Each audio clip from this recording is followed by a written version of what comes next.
Hey guys, Toberman X1.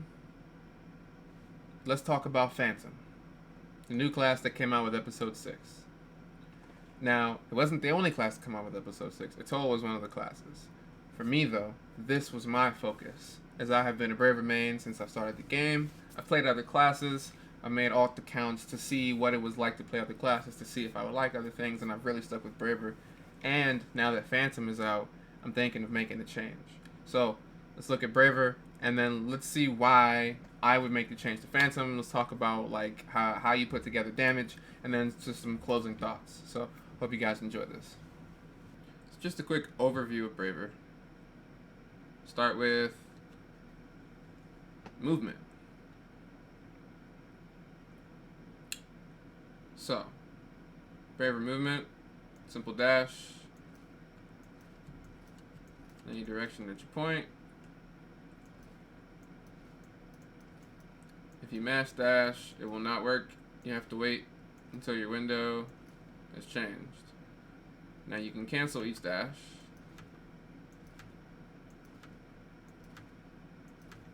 With a jump. You can also cancel the dash in the perfect attack window with an attack, which actually calls you to roll. Jumping and dashing is also an option.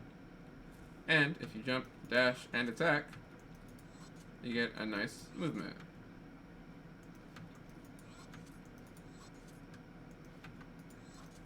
So it goes... You can go that way, this way, right? So there are different ways to move as a Braver, and you also get iframes, and it's an attack. So Braver like movement is important for damage and just staying alive. And then also your weapon action seems simple, but this is a counter and a parry, and it does a lot of damage. So it's really nice. So let's go into a quick example. X.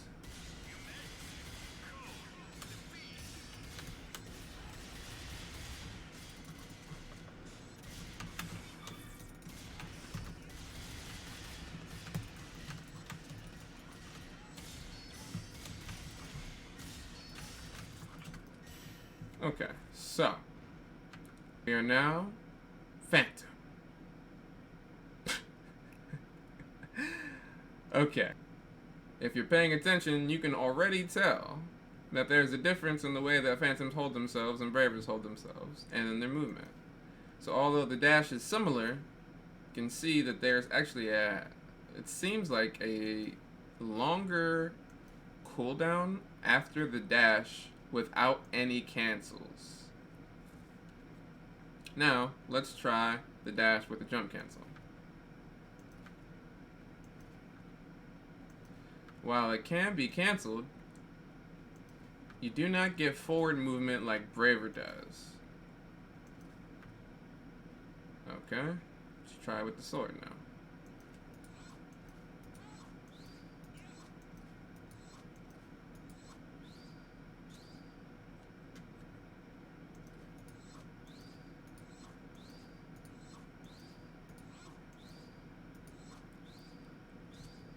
Okay, so you get flare, and you get a little bit of extra movement when you use your sword as a movement option. Let's see if I can combine them now. So when you use your weapon in the air, you get still movement. So this is not useful for movement options. You can jump.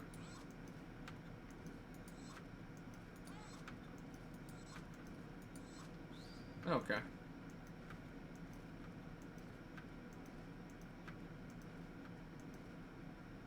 It seems jumping and dashing is really nice. And using jump as the cancel seems to get you really nice movement.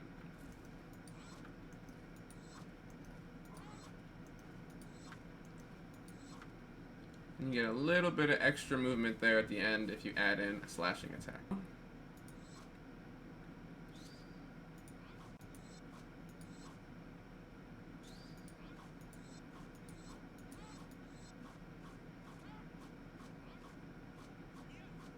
1, 2, 3. Cadence is similar. Some of the techniques are similar. But Phantom definitely has a lot more flashy moves, but it looks like those moves are not simply for flash. It looks like there may be hidden iframes in addition to extra damage in there as well. So let's go over Photon arts. I almost called them Phantom arts. Phantom skills. Just quickly going over each description for each section. Schmetterling. Number 1. Close the distance to your target and perform attacks. And all of them have this line right here. Performing a weapon action changes the photon arm. Photozite. Unleash a string of frontal attacks. Execute a drop attack accompanied by a shockwave. So that's 2 and 3. Number 4. Create a distance to your target and then unleash a powerful attack. Alright. Let's check out the first one. Schmetterling, was it? Next attack.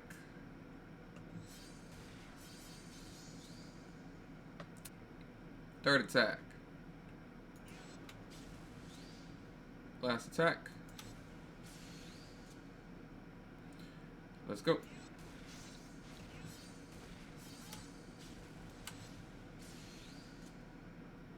The weapon action for Phantom appears to be a slash, and it might even be able to use, it might have iframes or just be able to use to dodge certain things. You can hold this.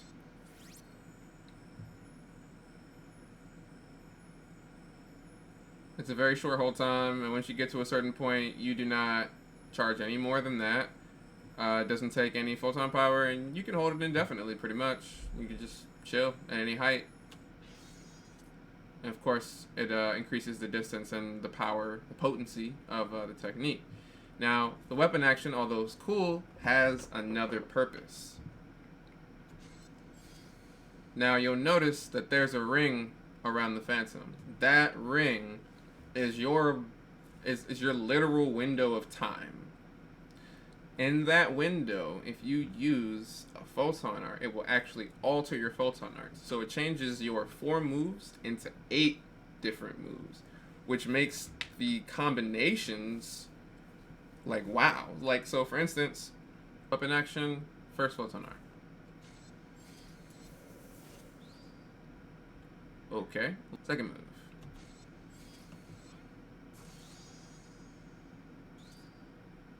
All right. Third move.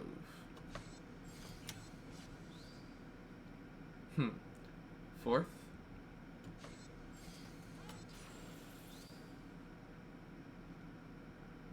Well, all right. Now, in order to put those moves together, I would have to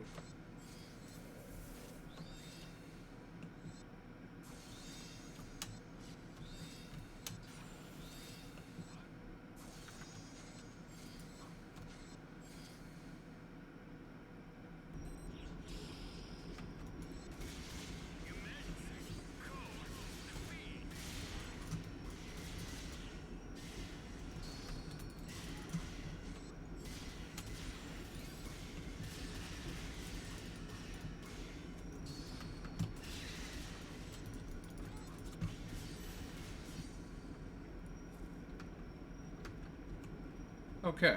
The Phantom Rifle, the big PP. What is this weapon? Well, any other rifle you'll know you get like a 3-burst shot. You get very like limited movement as far as like just like free movement with your dash and stuff. And you kind of have to rely on slide burst to move around. Whereas with this, it's a single shot. And he likes to show off.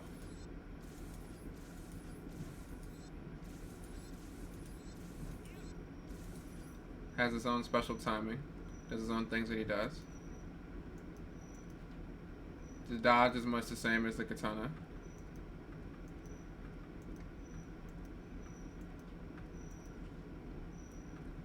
Right.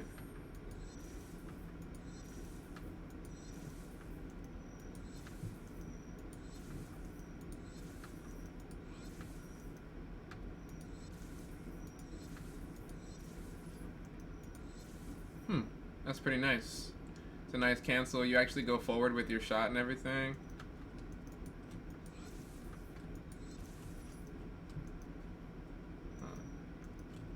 So let's see. So I see. Yeah, and you can do some cool directional changes too with the length of the dodge as well. Let's go on to Photon Arts. Rifle, Photon Arts. Number 1, Kugelstrom.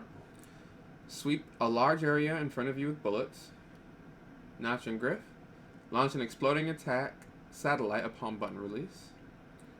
Verbrechen. Launch a line of attack satellites as you move. Strafe. Launch an attack satellite which continuously assaults targets.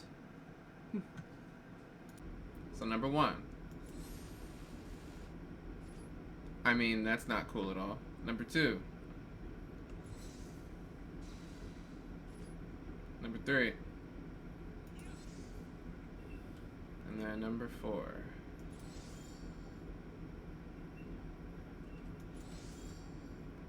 So let's look at the weapon action.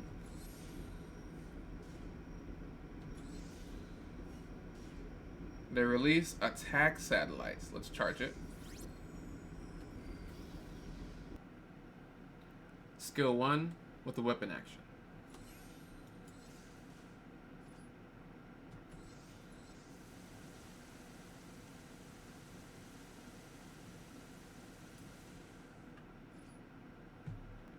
Skill 2 after weapon action.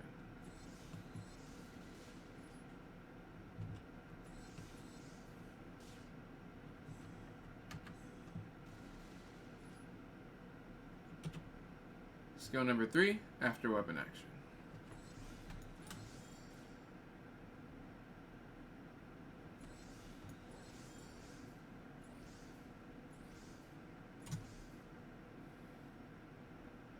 Skill 4 after weapon action. So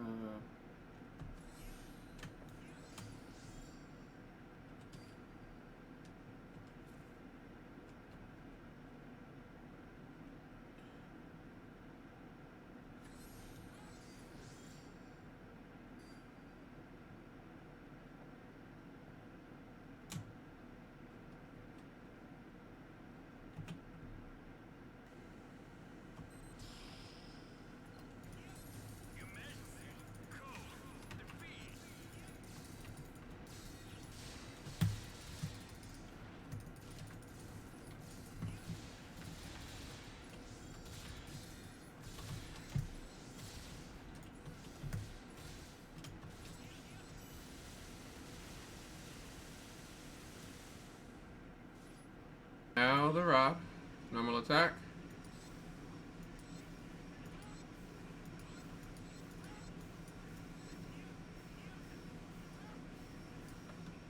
Movement.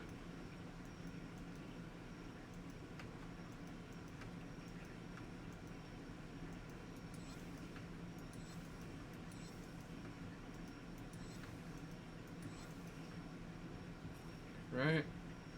And then the Photon Arts. The rod Photon Arts.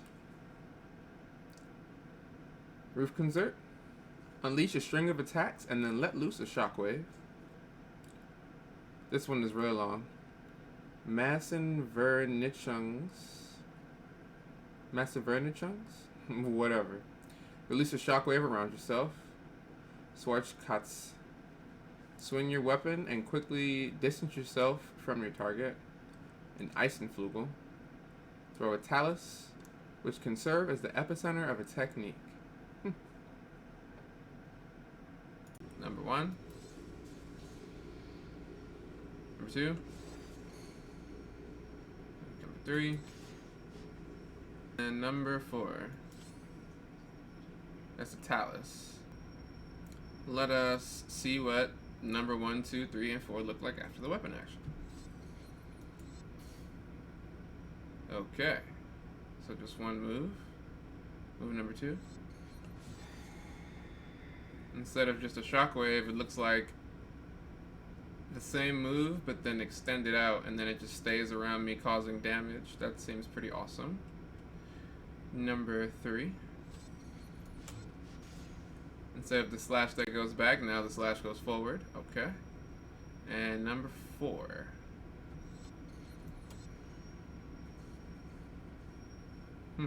Let's see what we got. So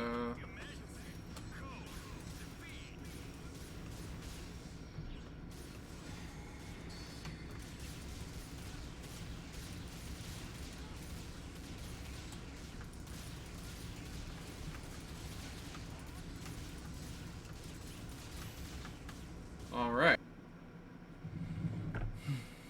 Alright, so wrapping up, let's look at the skill tree. Now, normally you look at the skill tree before, but, and I'll post the Phantom guide that I use, but just looking around and like, reading, like, what people say, the Phantom is extremely versatile and has a bunch of little different ways that you can augment your damage. Let's go through what this is. So, a Phantom marker causes the markers that can be detonated via charged weapon action to accumulate on the enemy each time you connect an attack. So,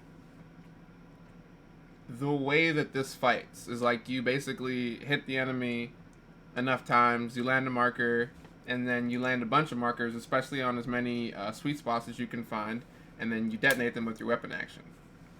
I imagine if you're going to do it from more longer range and you want to detonate more of them, you would want to use the more charged weapon action. Now, the charged weapon action will not allow you to change your moves. You can only use the regular weapon action. I guess it's just some way to like mitigate the damage somehow. Class can't be too busted now.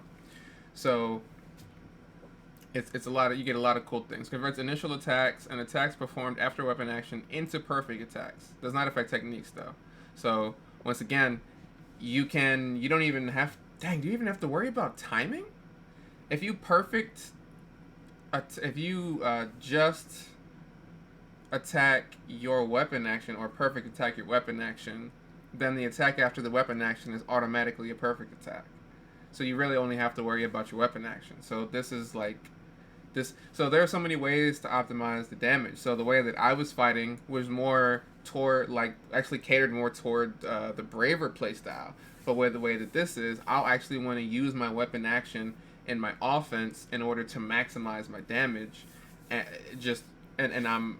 I also want to use perfect attacks myself, but I can also ensure perfect attacks as well, which is really awesome. Sprint Tech Charge allows you to move at a high speed while charging a technique, which is really nice. Increases charging and movement and grants momentary invulnerability after charging a technique with the Phantom weapon. So, when you have a Phantom weapon equipped and you're charging a technique, like let's say Resta or something, you actually turn into a little dark energy ball, and you gain some invulnerability there, so you can actually charge your technique in peace, it seems. So this class has a lot of really awesome things about it that let you maximize your damage and also keep you safe. Let's see. Reduces the technique charging time when using a Talus launched by the rod. The Photon mag adds a percentage equipped of the mag's dexterity to total attack, which is 100%. Phantom Sidestep allows you to smoothly move in for the kill and cover a certain distance while invulnerable. So you also want to use this to move forward, especially in battle. Dodge Countershot. So I'm only level 72, I have not filled everything up, but I'm slowly filling it up the way that I like. Hope you guys like to see it as well. If you guys would like to see how my level 95 build looks, please comment. Dodge Countershot refills attack rounds for Phantom Sidestep and adds a follow-up attack when you use a normal attack. Phantom Time extends sidestep invulnerability and reduces PP cost by half a focus gauge. You'll be invulnerable and learn Phantom Focus. Attack Gelin gives a set probability of inflicting Gelin on enemies successfully attacked with the Phantom weapon. So this Gelin thing is like the Phantom. It's like part of the marker. It's like it goes with the Phantom marker and then just does extra damage. Like it's really like fantastic. You recover PP when you successfully perform a sidestep. Phantom Finish. This allows you to perform a Phantom Time finish when you press the skill icon again during Phantom Time. Enhances the gelling effect when you land a phantom weapon attack on an enemy that has the gelling effect. Boost potency when the phantom weapon is equipped. Boost potency when the phantom weapon is equipped. Like this is damage. Like, I'm not gonna go through every single little thing, but I'll just talk about it. So you get things just for having marks. You can reduce the number of marks for more damage. You can essentially just put everything up. You can increase your phantom marker accumulation depending on how you decide to attack.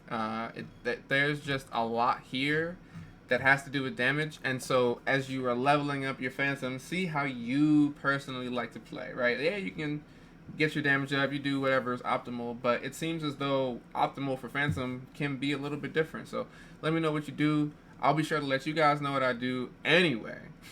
But I would love to hear what questions that you have and what I can research and what we can gain together from this journey. So thank you guys for checking out my video. Till my next one. Peace out.